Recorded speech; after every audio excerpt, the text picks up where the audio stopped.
I would break down the front panel into a few different sections. The biggest part, obviously, is the various layers of channels, which can be switched right down here. The last few layers default to having nothing assigned to them, so they will be blank.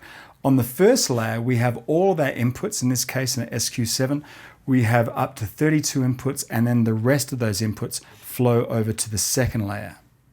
We then have our stereo inputs, as well as our USB playback and our effects return. Then we have all of our aux buses, our subgroups, and effect sends.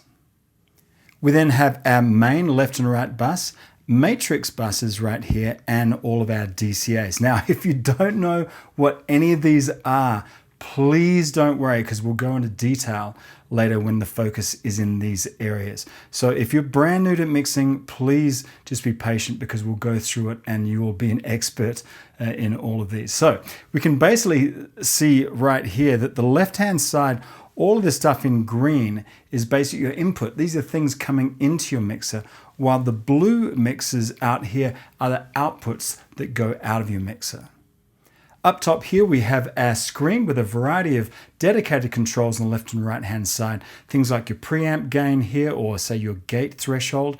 And then we have a variety of soft controls here in terms of buttons, and then knobs and buttons over here that can be mapped to just about anything you want. Then we have our headphone out up the top here, and then your USB port here, which can do everything from installing firmware updates to recording complete performances, or even individual channels for multi-track purposes.